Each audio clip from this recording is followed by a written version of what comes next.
नमस्कार।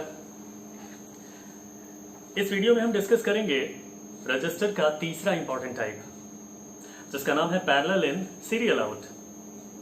Parallel in serial out register की जो सबसे इंटरेस्टिंग बात है ना, वो ये नहीं है कि इसके सभी फ्लिप फ्लॉप्स को अलग अलग इनपुट मिलता है इसलिए इसे पैरेलल कहते हैं। दरअसल ऐसा नहीं है।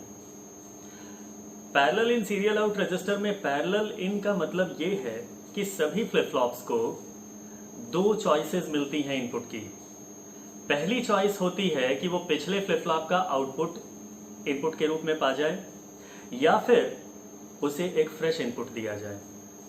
चूंकि हर एक फ्लिप फ्लॉप के पास इन दो ऑप्शंस में से किसी एक को चुनना होता है, सभी फ्लिप फ्लॉप्स के पास ये आजादी होती है कि वो या तो पिछले फ्लिप फ्लॉप का आउटपुट कलेक्ट कर लें या फिर एक फ्रेश इनपुट गेन कर लें। तो इन दो विकल्पों में से एक को चुनने की सभी फ्लिप फ्लॉप्स के पास आजादी होती है, इसलिए इसे कहते हैं पैरेलल इन। और सीरियल आउट, जैसा कि हम जानते हैं, इस फ्लिप फ्लॉप का भी एक ही आउटपुट होगा, दैट इज सीरियल आउटपुट। तो आइए इसका डायग्राम डिजाइन करते हैं और इसकी प्रणाली को समझते हैं। एक बार वैसे आपको बता दूं, ये कॉम्प्लेक्स है क्योंकि यहाँ पे जैसे मैंने पहले आपको बताया, हर फ्लिप फ्लॉप के पास दो ऑप्शंस होते हैं, पिछले का आउटपुट गेन करना या एक फ्रेश इनपुट गेन करना। हर एक फ्लिप फ्लॉप के इनपुट के लिए इन दो ऑप्शंस में से एक को चुनने की व्यवस्था बनानी होती है, तो हमें हर एक फ्लिप फ्लॉप के इनपुट्स के साथ एक 2-to-1 मल्टीप्लेक्सर जोड़ना होता है। खैर, ये कोई बहुत बड़ी बात नहीं है, ये बहुत ही सिंपल, बहुत ही इंटरटेनिंग सर्किट है। ध्यान से देखिए।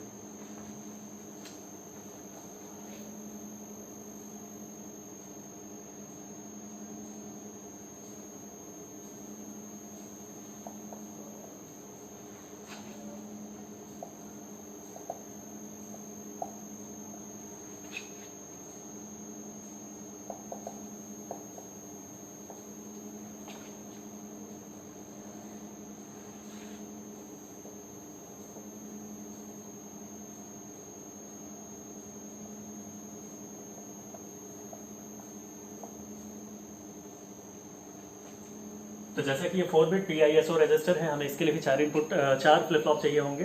तो मैं 4 फ्लिप फ्लॉप पहले बना लूं।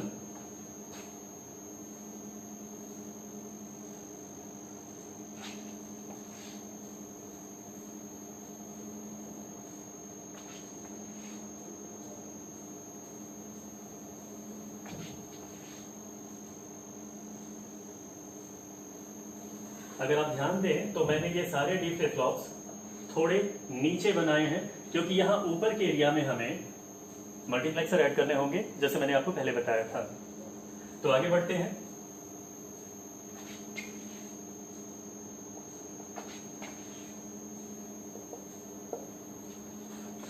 सभी डी फ्लिप फ्लॉप्स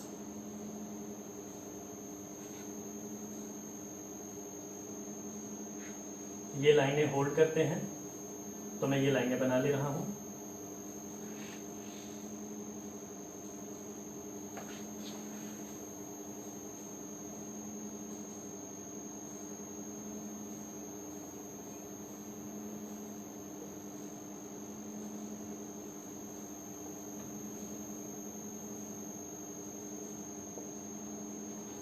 सभी फ्लिप फ्लॉप्स को एक क्लॉक मिलेगी, हम वो क्लॉक भी बना लें।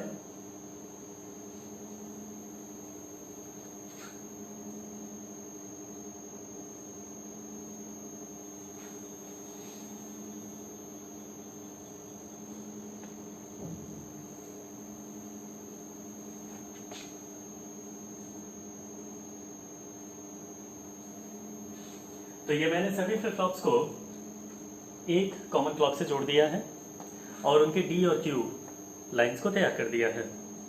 अब आते हैं इनके इनपुट्स और आउटपुट्स पे। तो जैसे मैंने आपको पहले कहा था, हर एक फ्लिप फ्लॉप के पास दो ऑप्शंस होंगे, या तो ये पिछले का आउटपुट इनपुट के रूप में उठा लें या फिर इन्हें फ्रेश इनपुट दिया जाए। अब जरा ध्यान से ये सोचें कि ये फ्लिप फ्लॉप वो दो विकल्प तो रखता है, इसे पिछले का आउटपुट भी दे सकते हैं या फिर इसे फ्रेश इनपुट भी दे सकते हैं, लेकिन क्या ऐसे ही दो विकल्प इसके पास हैं? सर्टेनली नॉट, बिल्कुल नहीं, क्योंकि इसके पास किसी पुराने फ्लिप फ्लॉप का आ रहा आउटपुट नहीं है, इसके पास सिर्फ और सिर्फ फ्रेश इनपुट है। तो इस बात को कंसीडर करते हुए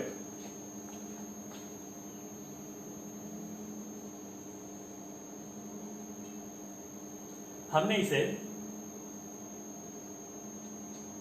D0 नाम दे दिया।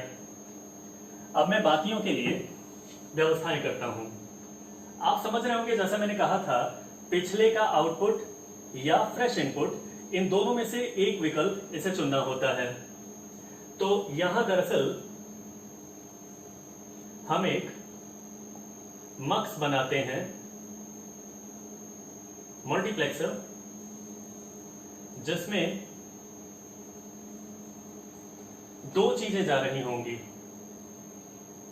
या तो पिछले का आउटपुट जाएगा या फिर इसी की तरह का एक फ्रेश इनपुट आएगा, और इन दोनों में से कोई एक चीज चुन के आएगी अगले के लिए। बट मजेदार बात यह है कि हम मक्स लिख करके यहां पे अपना काम खत्म नहीं करने वाले, हम प्रॉपर्ली यहां पे एक मल्टीप्लेक्सर बनाने जा रहे हैं। आप ध्यान दीजिए।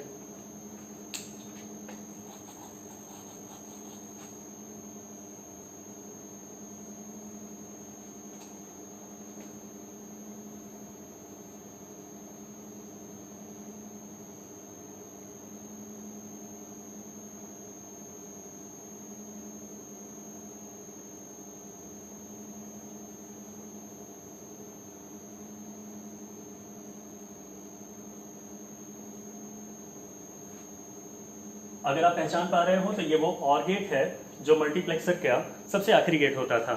मैं दरअसल यहाँ एक उल्टा वर्टिकली इनवर्टेड मल्टीप्लेक्सर बना रहा हूँ। तो सबसे पहले मैंने नीचे और गेट बना दिया, अब इसके दो एंड गेट्स बनाने जा रहा हूँ।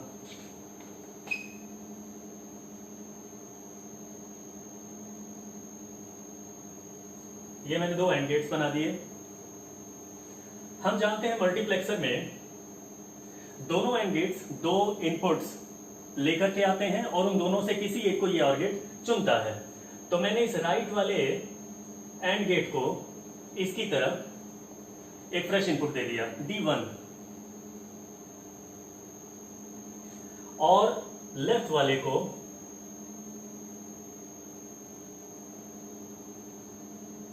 Q दे दिया, लेफ्ट वाले को Q दे दिया, राइट वाले को एक फ्रेश इनपुट D1 दे दिया।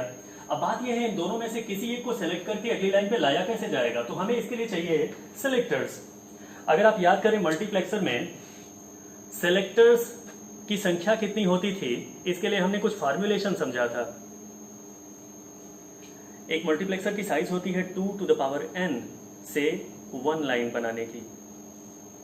तो 2 to the power n में यहां पे n क्या था, दरअसल ये स्मॉल n था जो बताता था कि कितनी सेलेक्ट लाइनें चाहिए। मैं उस थ्योरी में दोबारा पढ़ने नहीं जा रहा, आप मल्टीप्लेक्सर वाला वीडियो जरूर देखें इस फॉर्मुलेशन को समझने के लिए। बहरहाल चूंकि यहां हम दो लाइनों में से एक लाइन को सेलेक्ट करने जा रहे हैं, चूंकि हम यहां दो लाइनों में से एक लाइन को सेलेक्ट करने जा रहे हैं, तो हम यहां पे एक सेलेक्ट इनपुट की जरूरत महसूस करेंगे। मैं वो एक सेलेक्ट इनपुट यहां बनाने जा रहा हूं। हमें एक इस प्रकार की लाइन चाहिए जिसकी एक नॉट लाइन भी बना लेंगे। आप देखें एक लाइन है जिसे हमने कह दिया सेल, इस सेल की हमने नॉट लाइन बना दी। और अब हम क्या करेंगे, अपने इस राइट वाले एंड गेट को हम फ्रेश लाइन से जोड़ रहे हैं और लेफ्ट वाले गेट को नॉट लाइन से जोड़ रहे हैं। तरीके से कहूं तो मेरा यहां का मल्टीप्लेक्सर तैयार हो गया है। अब ऐसा ही एक मल्टीप्लेक्सर यहां और ऐसा ही एक मल्टीप्लेक्सर यहां तैयार करना होगा। मैं फटाफट वो काम कर ले रहा हूं, आप ध्यान दें।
तो ये मैंने 3 मल्टीप्लेक्सर्स कनेक्ट कर दिए बाकी के 3 फ्लिप फ्लॉप्स के लिए। अब इसकी प्रणाली समझने पे आते हैं। ये जो फ्लिप फ्लॉप है हमारा, इसे एक फ्रेश इनपुट मिल रहा है D0। सिमिलरली जो दूसरा फ्लिप फ्लॉप है, इसे D1 या Q, इस फ्लिप फ्लॉप को या तो फ्रेश इनपुट या फिर पिछले का आउटपुट, इन दोनों में से किसी एक को सेलेक्ट करवाया जा रहा है थ्रू दिस मल्टीप्लेक्सर। और अगर आप देखें तो इस मल्टीप्लेक्सर में राइट वाले एंड गेट को हमने D1 से कनेक्ट किया है और उसे सेलेक्ट के तौर पे नॉर्मल लाइन मिल रही है। Q को हमने लेफ्ट वाले एंड गेट से कनेक्ट किया है और उसे सेलेक्ट की नॉट लाइन दे रहे हैं।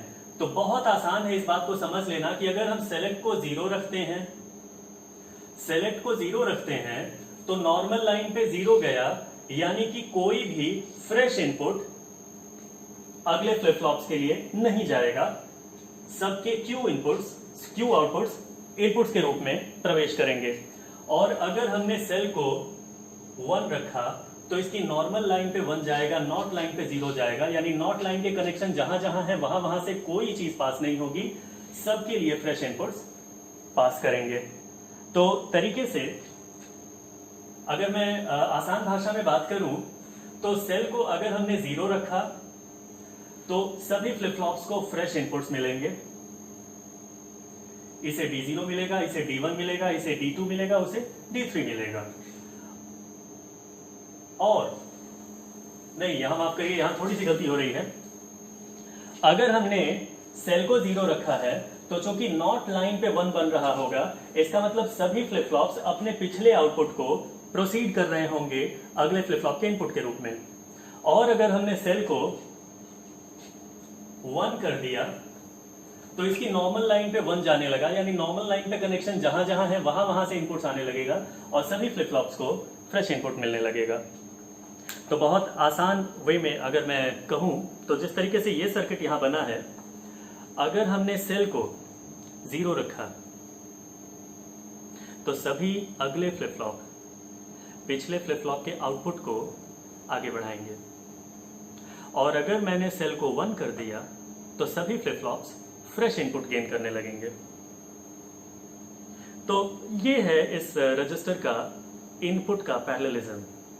अब आते हैं आउटपुट के सीरियलिज्म पे, क्योंकि ये आउटपुट सीरियल जनरेट करता है। तो कहां है वो सीरियल आउटपुट? आप बड़ी आसानी से समझ रहे होंगे। अगर ये सारे के सारे फ्लिप फ्लॉप्स अपने पिछले आउटपुट्स को कंसीडर करते हुए अगले फ्लिप फ्लॉप का इनपुट बनाते हुए आउटपुट प्रोड्यूस करें, तो वो अकेला सिंगल आउटपुट यहां जनरेट होगा। And this one single output is known as